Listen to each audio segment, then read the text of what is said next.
ပြရတနာတော်တို့ကိုယနေ့တိုင်အောင်မကွယ်မပြောက်ဆောင်းရှောက်ထိမ့်သိမ်းတော်မူကြကုန်သောတန်ဗုဒ္ဓပရမတ်နေရာများစွာထေသံဃာအပေါင်းတို့ဤသောပတိပါဏဒါသလာသည်ကိုးရသောဂုဏ်တော်တို့နှင့်ပြည့်စုံတော်မူသောသံဃာတော်ပြရတနာဟုဆိုအပ်သော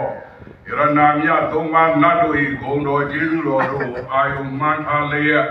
ဒီကိုခြင်းမြတ်နိုးခြင်းပူဇော်ခြင်းကိုပြုကြရကုန်သောတက္ကိစ္စပနာမခါရဝကောင်းမှုကုသိုလ်ကံစေရနာဆောက်လုပ်ကြီးသည်ဓမ္မဝိဟာရီဓမ္မယုံကျောင်းတော်တင်ကြီးကိုအာရာမိကတန်ခိကဖြစ်ဖြစ်သူ့ကိုအကြောင်းပြုကြကုန်လေဘုရားမှုထားသောသံဃာတော်အရှင်မြတ်ပေါင်းတို့အား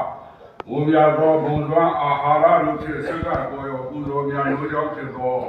ဘောဓနာဒါနကောင်းမှုကုသိုလ်ကံစေရနာ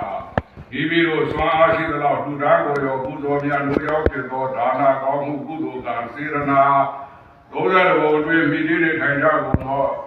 ဝေဒီပြားစွာတတ္တဝါအနန္တတို့အပေါ်၌မေတ္တာပွားများကြောင်းဖြစ်သောမေတ္တာသေခါရတရားတို့အပေါ်၌မြဲခြင်းအိဋ္ဌသဘောရှိရခြင်းဒုက္ခသဘော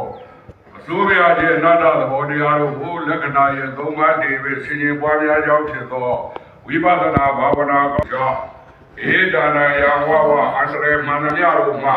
ကင်းစေလွေးပြောက်မိမိတို့သာနာတို့မကရောက်ကြကုန်ဒီသာတွေရှိ၍မိမိတို့လူလားတောက်တာနှစ်သက်ပန်းဆရာသော